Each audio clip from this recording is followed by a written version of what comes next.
একঝাঁক কর্মী সমর্থকদের নিয়ে কংগ্রেসে আনুষ্ঠানিকভাবে যোগদান করলেন বিশিষ্ট সমাজসেবী ময়নুল ইসলাম মাঝার ভূঁইয়া ওরফে খোকন। সোমবার হাইলাকান্দি কংগ্রেস ভবনে জেলা কংগ্রেসের ব্যবস্থাপনায় আয়োজিত এক যোগদান অনুষ্ঠানে ময়নুল ইসলাম মাঝার ভূঁইয়া ওরফে খোকনকে উত্তরীয় ও দলীয় বসন পরিয়ে কংগ্রেস দলে আনুষ্ঠানিকভাবে বরণ করেন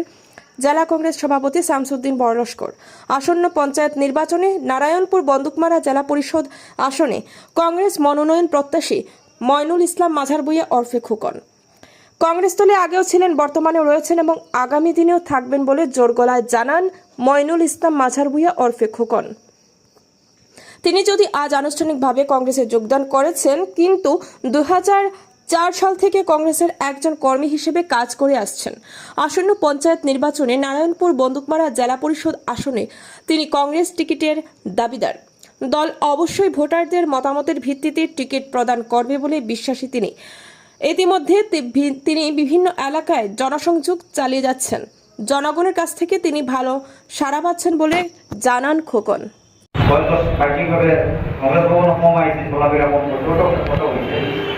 আর কেবল যে 2024 নির্বাচন যেটা গেছে আমরা লোকসভা নির্বাচন, আপনারা তো সকল ব্যস্ত সকল জানেন আপনি যদি জামাতই লাগে আমরা গ্রহণ করিয়া গেছি, আপনারা সব করতো আমি আমরা করতে লাগিয়েছি না,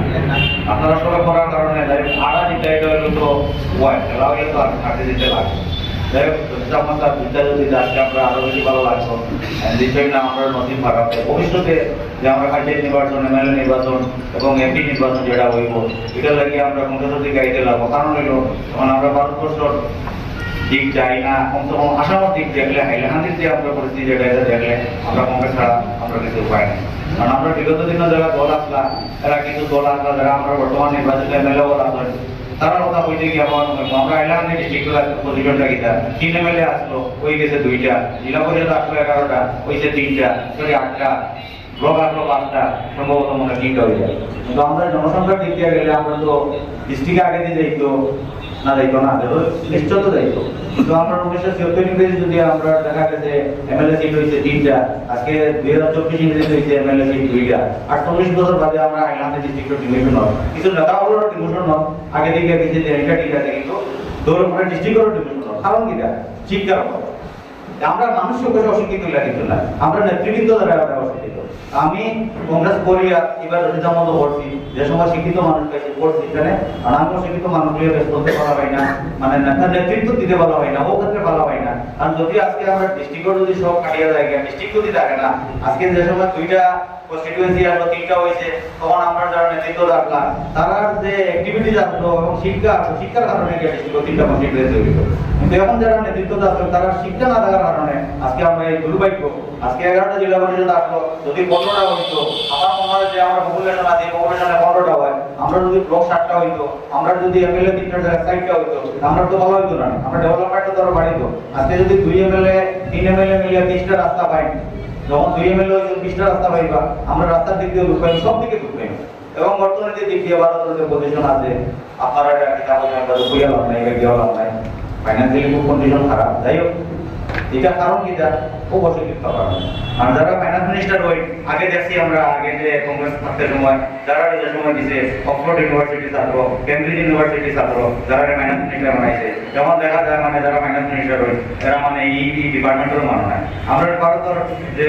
রিজার্ভ ব্যাংকের নতুন গভর্নর দেওয়া হইতো হিস্ট্রির প্রফেসর রিজার্ভ ব্যাংকের গভর্নর মানে রিজার্ভ ব্যাংক সম্বন্ধে কিতাব বলতো, মানে ইতিহাস পড়িয়া তো রিজার্ভ ব্যাংক চলে ব্যবস্থা নেই। যাই হোক আমি এদিকে যাই না, আমি বিশেষ করিয়া আপনারা সবাই আমি অনুরোধটাও করবো, আমার দুলুভাই একটা কথা বলছে যে আমরা যে পঞ্চায়েত নির্বাচন আইব তারা জনমতর যে জনমত যার পক্ষে থাকবো তাকে টিকিট দিবা। আমিও আশা রাখি এটা জেলা পরিষদ যা যে আমি নারায়ণপুর তোমার আমি সম্ভবত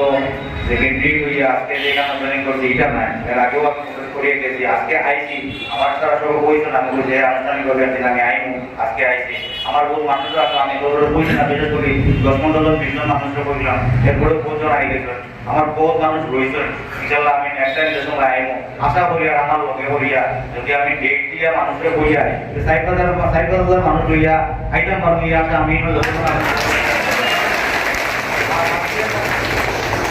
আজকে আপনারা যারা প্রেজেন্ট হয়েছেন আমি সকলকে ওটা অনুরোধ করবো যে আমার বহুত মানুষ রয়ে গেছেন আপনারা সকল জানতেরা তাদের কাছে আমি কইছি ব্যক্তিগতভাবে সকলে পাইলাম না আপনারা ওটাও কইবা যে আমরা নেক্সট ডেট আছে টাইম আছে আমরা আইমু নেক্সট ডে আর আজকের লাগে তারা মানে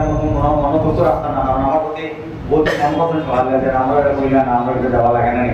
যে আমি তাদের ওটা বুঝে কইছি বিশেষ করে আমার গ্রুপ ভাই বা আমার সাকিব ভাই তারা সকল বিশেষ করে বার বাজে তারা বললেন যে একটা দিন আলোচনা করা বলছি 100 বার যেহেতু আপনারা আইসেন আপনারা ধন্যবাদ জানাইয়া যদি আমার ছুটি কথা বলে বলবেন তারপর আমাদের যোগদান কার্যসূচি সমাপ্ত করব এবং আজকে আমি আপনাদের সামনে একটা কথা বলতে চাই যে আমি জেলা কংগ্রেস সভাপতির দায়িত্ব নেওয়ার পর জেলা কংগ্রেসের বিভিন্ন সহযোগিতা আপনাদের কাছ থেকে পাচ্ছি বিভিন্ন গ্রামাঞ্চল থেকে আমাদের যে সাহিত্য কর্মী আছে আজকে এই দলকে যেভাবে এগিয়ে নিয়ে যেতে পেরেছি তার জন্য আমি আমাদের সকলকে ধন্যবাদ জানাবো। মহিলা ভাষাকে যদি অনুষ্ঠানকে যোগদান করছেন মহিলা ভাষা ক্রীড়া প্রথমায়ও আমাদের বিগত লোকসভা নির্বাচনে ওনার ভূমিকা অপরিসীম ছিল দলের সদস্য তারপর আমাদের কংগ্রেসের বুথের সমাজে সাহায্য করেছে এবং আপনারা সবাই জানেন যে 2016 সালের বিধানসভা নির্বাচনের পর বিজেপি সরকার আসার পর আমাদের কংগ্রেসের অনেক আবহাওয়া নেতা কংগ্রেস থেকে পদত্যাগ করে বিজেপিতে এবং ইউডিএফ এবং বিজেপি যোগদান করেছে। আমাদের প্রাক্তন মন্ত্রী গৌতম রায় কংগ্রেস থেকে চলে তিনি বিজেপি যোগদান করেছেন ওনার কোনো লাভ নয় এই কংগ্রেস থেকে অনেক কিছু পাওয়ার পরও জেলা পরিষদ সভাপতি বিধায়ক পর্যন্ত হয়ে তারপর কংগ্রেস থেকে সরে বিজেপিতে চলে গেছেন। শিক্ষিকা হলেন সমাজ পরিচালিত আমার কংগ্রেস দলের নির্বাচিত বিধায়ক তারপর ওই কংগ্রেস ছেড়ে আজকে বিজেপি চলে গেছে। এত হাইপ্রোফাইল বিধায়ক মন্ত্রী আমাদের কংগ্রেস তরফ থেকে ছেড়ে দেওয়ার পর কংগ্রেসের এই হাহাকার পরিস্থিতি হইল বিগত লোকসভা নির্বাচনে আপনি রশিদ আহমদ চৌধুরী সাহেব হাইলাকান্দি থেকে 68,000 অধিক বিজয়ী হয়েছে। আপনাদের সকলের সাহায্য সহযোগিতায় কোন মন্ত্রী বিধায়ক এবং জেলা পরিষদ সদস্য আমাদের নেই তারপরও গ্রামাঞ্চল থেকে আপনারা যে সাহায্য সহযোগিতা করে আমাদের কংগ্রেস কেন্দ্রীকে 68,000 মধ্যে নির্বাচিত করেছেন তার জন্য আমি সকলকে ধন্যবাদ জানাচ্ছি। যদি আমরা করিমগঞ্জে প্রায় 85,000 মধ্যে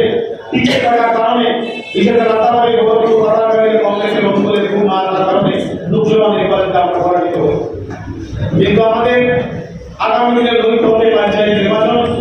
আমাদের কোনো নেতা মন্ত্রী বিধায়ক নেই আমাদের ভরসা আপনাদের সকলের মধ্যে আমাদের ভরসা আছে। গ্রামের সাধারণ জনগণ শহরের সাধারণ জনগণ মানুষ কংগ্রেসের পাশে এসে দাঁড়িয়েছে নেতা মন্ত্রী বিধায়ক থেকে কংগ্রেসকে ভোট কেউ দেয় না। তিন বিধায়ক নিজামুদ্দিন সুজামুদ্দিন এবং জাকির হোসেন লস্কর তাদের বিভিন্ন ভুল কৌশল তাদের এত বিরুদ্ধ সত্ত্বেও কংগ্রেস সেখানে প্রায় 2,25,000 অধিক ভোট পেয়েছে এবং এইটা পেয়েছে মাত্র 8,000। তাই আপনাদের সাহায্য সহযোগিতা আগামী পঞ্চায়েত নির্বাচনে কংগ্রেস জেলা পরিষদ দখল করবে সেটা নিশ্চিত এবং 8টি জেলা পরিষদের মধ্যে কংগ্রেস 5টি জেলা পরিষদ বিপুল করে জিতবে এবং 3টি জেলা পরিষদ